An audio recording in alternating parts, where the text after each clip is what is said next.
tanah yang tandus, tanah yang kering kerontang. Mereka ingin membuat sebuah negara dengan keyakinan akan turun Mesias, sang juru selamat yang dijanjikan oleh Tuhan, dengan syarat orang-orang Yahudi mesti kembali ke negeri yang dijanjikan Tuhan. Mereka di atas itu lagi, nenek moyang kami hebat. Apa hebatnya? Pernah bergulat dengan Tuhan dan Tuhan kalah. Tuhan kalah ketika bergulat dengan nenek moyang kami. Dan akhirnya ketika Tuhan kalah, lalu Tuhan pun memberikan hadiah. Hai Israel, aku kalah bergulat dengan engkau, maka sebagai kompensasinya aku berikan kepada engkau inilah tanah. Itulah dia tanah Palestina. Dan mereka meyakini itu setengah mati, meyakini bahwa mereka adalah manusia-manusia pilihan Tuhan. Mereka menyebut dirinya dalam bahasa Arab Asy-Sya'bul Mukhtar, Sya'bu, bangsa Mukhtar, pilihan Tuhan. Satu-satunya bangsa pilihan Tuhan hanya kami. Yang lain ini bukan pilihan Tuhan. Kami adalah pilihan Tuhan yang akan menguasai dunia. Selain kami nanti akan menjadi ghaib. Ghaib artinya keledai tunggangan, hanya sebagai keledai tunggangan saja untuk mencapai tujuan. Mereka bisa berkawan dengan Eropa, mereka bisa berkawan dengan Amerika, mereka bisa berteman dengan Arab, tapi mereka menganggap itu hanya keledai tunggangan yang akan ditunggang mencapai tujuan. Begitu tujuan sampai, mereka akan menyembelih, membunuh, memanah, menembak orang-orang yang dijadikan sebagai keledai tunggangan ini. Lalu kemudian mereka akan menguasai dunia. Dia tuliskan langsung di petanya. Biasanya kalau pasukan musuh ingin menghantam negeri kita, dia akan simpan rahasia ini baik-baik. Tapi Yahudi tidak begitu. Dia langsung tuliskan di benderanya. Perhatikan bendera Yahudi, kain berwarna putih, ada garis biru di atas, satu garis biru lurus di bawah, dengan bintang segi 6 di tengah. Apa makna simbol ini? Ini penuh dengan makna. Garis biru di atas sungai Nil, garis biru di bawah sungai Efrat. Itu adalah batas kerajaan yang akan mereka dirikan. Sungai Nil di atas, sungai Efrat di bawah. Artinya mereka akan menguasai Asia, Afrika. Sungai Nil Afrika Utara, Mesir. Sungai Efrat Asia, Irak. Mereka akan membuat negara Greater Israelian yang disebut dengan Israel Raya, Israel Agung, yang batasnya dari dua sungai, sungai Nil dan sungai Efrat. Oleh sebab itu jangan heran ketika kedutaan Yahudi, kedutaan Israel ingin dibuka di Kairo, dia tidak mau membuat kedutaan Israel di dalam bagian sungai Nil, tapi dia ingin buat di luar.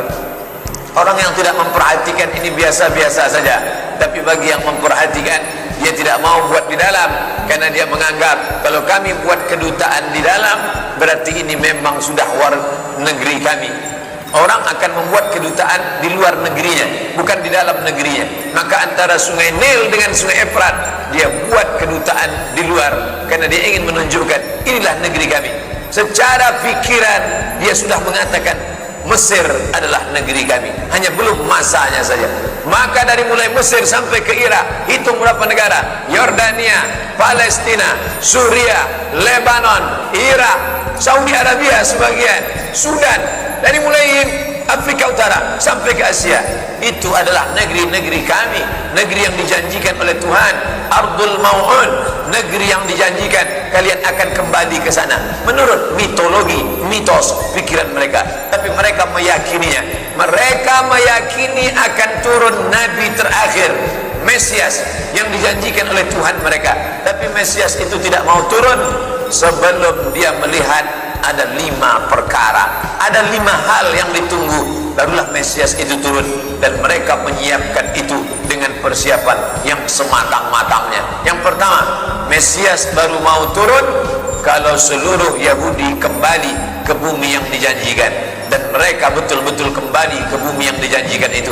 1946 mereka berusaha sekuat mungkin, bagaimana supaya kita bisa kembali.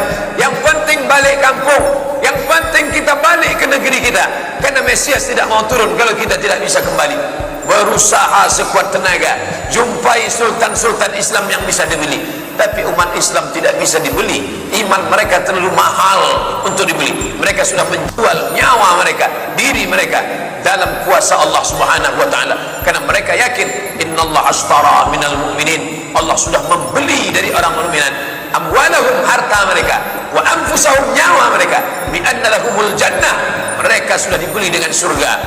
Nyawa yang ada dalam dirimu bukan milikmu, hartamu, mobilmu, rumahmu bukan punyamu, itu semua punya Allah. Sudah lama dibeli Allah, sebelum kau lahir ke dunia sudah dibeli Allah. Dibeli dengan apa? Dengan surga. Barang yang sudah dijual tidak boleh dijual dua kali. Diri yang sudah dijual kepada Allah, harta yang sudah dijual kepada Allah, maka tidak boleh dijual lagi kepada manusia. Raja-raja, sultan-sultan Islam tidak mau menjual, tapi mereka licik. Mereka gunakan anak bangsa umat Islam yang kulitnya sama dengan kita, yang wajahnya sama dengan kita, yang bahasanya sama dengan kita. Mustafa Kemal Atatürk bukan orang Yahudi, bukan orang kafir, orang Islam. Bahasanya bahasa Turki, wajahnya wajah Turki, tapi dia yang menggulingkan Kesultanan Turki 1924. Berakhir khilafah Islamiyah, lemah umat Islam. Di saat itulah mereka mengambil, mencaplok, lalu kemudian akhirnya mereka kembali beramai-ramai. Mengapa mereka kembali ke tanah yang tandus ini? Bukankah mereka sudah hidup nyaman enak di Eropa, Inggris, Perancis, Belanda, Jerman? Hampir di setiap negeri ini ada Yahudi. Kenapa mereka mesti kembali? Karena mereka meyakini ini adalah tanah yang dijanjikan oleh Tuhan. Mereka menyebut nenek moyang mereka itu Israel. Isra artinya hamba, El Tuhan. Israel hamba Tuhan, hamba pilihan Tuhan. Tapi Israel punya makna lain. Isra musari El lillah. Israel musari lillah, orang yang pernah bergulat dengan Tuhan. Kata mereka, nenek moyang kami itu hebat. Kita mengatakan nenek moyang orang Melayu hebat, nenek moyang orang Makassar hebat, bisa mengendarai samudra yang luas, bisa diseberanginya dengan perahu pinisi. Nenek moyang orang Minangkabau hebat, kami para perantau hanya sebatas itu saja. Mereka di atas itu lagi. Nenek moyang kami hebat. Apa hebatnya? Pernah bergulat dengan Tuhan dan Tuhan kalah. Tuhan kalah ketika bergulat dengan nenek moyang kami. Dan akhirnya ketika Tuhan kalah, lalu Tuhan pun memberikan hadiah. Hai Israel, aku kalah bergulat dengan engkau, maka sebagai kompensasinya aku berikan kepada engkau inilah tanah. Itulah dia tanah Palestina. Dan mereka meyakini itu setengah mati. Ustadz ngomong begini sumbernya dari mana? Judul bukunya Ad-Diyanah Al-Yahudiyah, Tarikh Ad-Diyanah Al-Yahudiyah, sejarah agama Yahudi, ditulis oleh seorang penulis ulama besar Mesir, pakar Yahudi, penerjemah Abdul Somad. Kebetulan saya menerjemahnya tahun 2009. Sampulnya warna hitam. Bagi jamaah yang ada di Jakarta, harap segera cari buku ini, yaitu diterbitkan oleh Pustaka Al-Kautsar Jakarta. Artinya mereka dengan keyakinan yang penuh, kami adalah hamba-hamba, bangsa-bangsa pilihan Tuhan. Itulah mengapa mereka ramai-ramai. Orang berpikir heran, apa yang mereka kejar ke Palestina? Andai ada orang ingin merebut Irak, masuk akal. Merebut Irak karena banyak sumur-sumur minyak. Andai ada mau ekspansi ke Kuwait, masuk akal, karena sumur minyak di Kuwait banyak. Kenapa kembali ke Palestina? Ada apa? Tanah yang tandus, tanah yang kering kerontang. Mereka ingin membuat sebuah negara dengan keyakinan akan turun Mesias, sang juru selamat yang dijanjikan oleh Tuhan, dengan syarat orang-orang Yahudi mesti kembali ke negeri yang dijanjikan Tuhan. Yang kedua, Mesias sedang menunggu. Mesias melihat ke bawah. Kalau dia tengok di bawah masih banyak gurun pasir, dia tidak mau turun.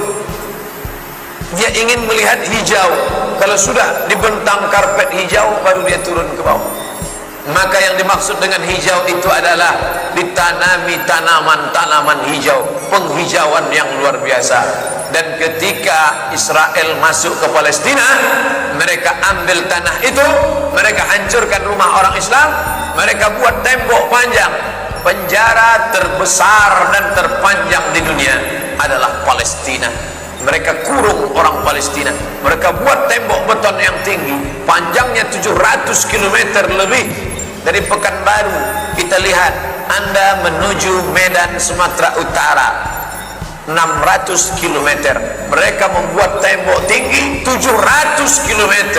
Bayangkan umat Islam terisolir dan mereka tanami hijau-hijau. Makanya Allah berkuasa, Allah mau tunjukkan kuasa, lalu Allah buat tanaman hijau itu menyala. Dalam pokok yang hijau itu menyala beberapa bulan yang lalu. Heran orang, Allah mau menunjukkan kekuasaannya. Kalian tidak mau tolong Palestina, aku yang akan menolongnya. Tanaman yang hijau yang mereka tanam itu tiba-tiba terbakar, tidak ada yang bisa mematikannya. Sampai-sampai reporter wartawan Amerika mengatakan tidak ada yang bisa mematikan kebakaran ini kecuali Tuhan, karena Dia yang membakarnya. Bapak Ibu yang dimuliakan Allah Subhanahu wa taala, tanaman apa yang mereka tanam? Persis yang dikatakan Nabi sallallahu alaihi wasallam, syajaratul gharqad, pohon gharqad, bentuknya seperti pinus, tinggi, memanjang. Lalu kemudian Bapak Ibu nanti tulis saja, yang ingin tahu bagaimana bentuk pohon gharqad, tulis saja www.google.com. lalu tulis di sana alif lam ghain ra qaf dal al gharqad, enter, muncul gambar pohon gharqad. HP saya tak bisa tulis Arab Pak Ustaz, belum masuk Islam. Cara mengislamkannya Play Store, klik, setelah buka Play Store pilih Arabic Keyboard, setelah keluar Arabic Keyboard pilih Arabic Smart Keyboard, Smart Keyboard Arabic. Habis itu setupkan ke HP 5 menit, geser, langsung berubah, bisa tulis Arab, alif lam ghain ra qaf dal, enter, pilih image, muncul gambar pohon gharqad. Gimana, sudah nampak? Tak keluar Pak Ustaz. Loh kenapa? Paket tak ada. Sekarang mudah belajar. Dulu kami sekolah ketika mau tahu gimana pohon sidir, kalau mau memandikan jenazah, ambil beberapa helai daun sidir, lalu digiling, dimasukkan ke air. Gimana pohon sidir Ustaz? Pohon sidir kata Ustaz. Sekarang mudah saja, tinggal tulis sid dal ra, sidir, enter. Pohon bidara kata kita, enter, image, nampak. Oh ini gambarnya. Teknologi canggih.